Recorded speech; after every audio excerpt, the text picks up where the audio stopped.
les 5 étapes pour atteindre immanquablement vos objectifs sportifs. Dans notre pause caféine numéro 2, c'est parti!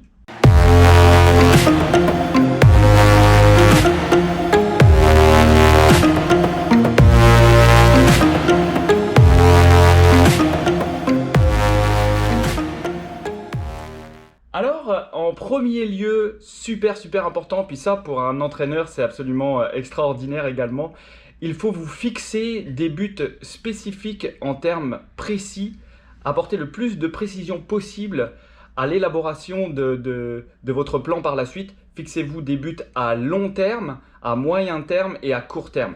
Alors c'est la tâche toujours qui est la plus plaisante pour l'ensemble des athlètes, parce que c'est celle où on vient voir l'entraîneur, là où on a des yeux qui pétillent, là, on va discuter de vos rêves et de ce qui vous anime dans la vie au niveau sportif et surtout à l'élaboration de la planification de celui-ci pour que vous puissiez être à même de pouvoir les réaliser. Donc je me souviendrai toujours quand Jessica est venue me voir avec son plan, sa planification à étayer sur les 26 marathons en 26 jours. Elle avait des yeux là, qui pétillaient, puis elle voulait immanquablement vouloir discuter de ce projet fabuleux qui était de courir donc de Québec jusqu'à Halifax et de Paris jusqu'à Chartres en France pour rejoindre son frère. En deux, la deuxième étape, c'est de se fixer des buts de développement de vos compétences plutôt que de résultats. Je vais prendre encore l'exemple à Jessica. Elle s'est concentrée en fait sur l'objectif global. L'objectif n'était pas de se concentrer sur le résultat, de réussir donc les 26 marathons en 26 jours, c'est quelque chose qu'on ne savait pas, mais plutôt on s'est concentré essentiellement sur le développement et la maîtrise de certaines compétences qui vont faire en sorte que vous puissiez le réaliser, donc que Jessica puisse le réaliser. On a parlé donc ici de planification, un peu de nutrition, on a parlé surtout de son équipement, de la planification de son entraînement. Donc on va étayer et on va établir une stratégie qui va pouvoir faire en sorte qu'elle puisse réaliser son objectif de courir ses 26 marathons en 26 jours. Donc c'est ça qu'on doit impérativement se fixer comme but, c'est le développement de vos compétences. Ensuite, en numéro 3, la troisième étape pour atteindre immanquablement vos objectifs sportifs, c'est d'écrire vos propres buts.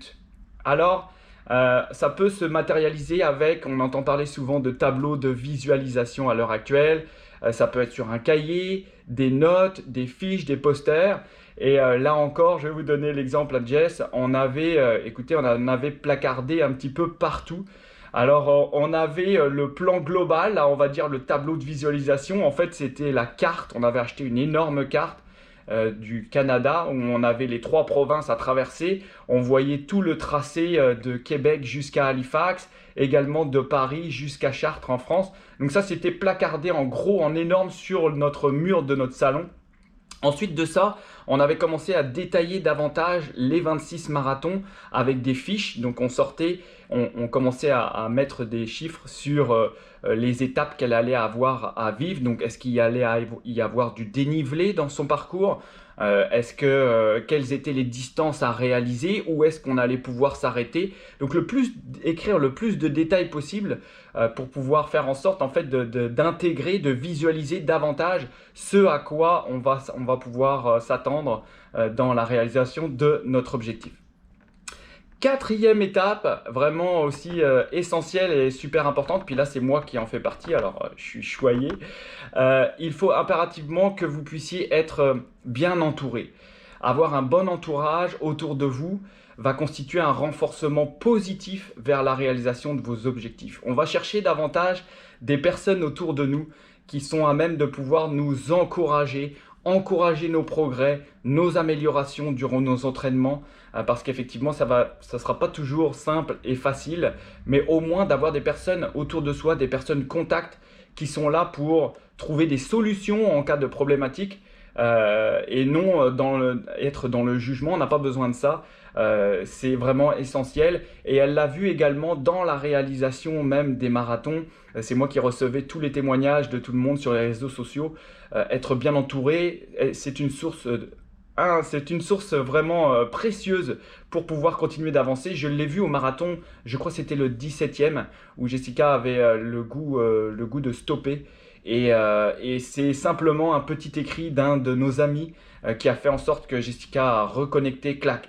Non, je suis ici pour continuer d'avancer. C'est ça que je veux dans la vie. Donc, être bien entouré, les encouragements, c'est ça qu'on va rechercher, c'est vraiment essentiel.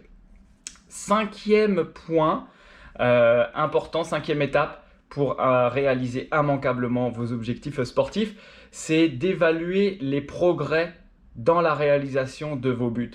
On a toujours tendance à, dans une semaine, il y a toujours peut-être une sortie où ça va pas bien, on va se fixer sur celle-ci, alors qu'en fait, fixez-vous, ça c'est vraiment primordial, la réalisation, regardez dans son ensemble tous les progrès depuis le début de votre planification, de votre entraînement que vous aurez réalisé. C'est vraiment ce qui va être important de se fixer comme objectif. Vraiment, c'est essentiel pour pouvoir atteindre votre objectif global. Donc voilà, pour ce caféine numéro 2, je vais récapituler un petit peu avec vous les 5 étapes super importantes pour pouvoir réaliser immanquablement vos objectifs sportifs. En 1, fixez-vous des buts spécifiques en termes le plus précis possible, avec des buts à long terme, à moyen terme et à court terme. En 2, fixez-vous des buts de développement de vos compétences plutôt que des résultats, ou fixez-vous non pas des attentes de résultats, mais vraiment des buts de développement de vos compétences. Les écrire. En 3, écrivez bien vos buts dans ce que vous souhaitez réaliser. En 4, être bien entouré. Entourez-vous de personnes qui vont contribuer à un renforcement positif vers la réalisation de vos objectifs. Et en 5, pensez à observer tous les progrès que vous allez avoir réalisés vers l'atteinte de votre objectif global. Voilà, alors je voudrais terminer en vous spécifiant également qu'il n'y a pas de bonne ou de mauvaise méthode dans la réalisation d'objectifs. Il y a vos capacités, il y a des outils, il y a des ressources comme vos coachs sportifs qui vont faire en sorte qu'en fait, dans un contexte donné, à un moment donné, pour un individu donné, eh bien, ça va constituer une combinaison gagnante. Donc, la définition d'objectif est un de ces outils. Maintenant, eh bien, c'est à vous de jouer. J'espère que vous avez aimé cette vidéo. Mettez-moi peut-être un petit pouce. Écrivez-moi un petit commentaire s'il y a des choses qu'on peut améliorer. C'est toujours apprécié. Et suivez-nous, retrouvez-nous dans nos réseaux sociaux pour assister à la suite des pauses caféine du vendredi.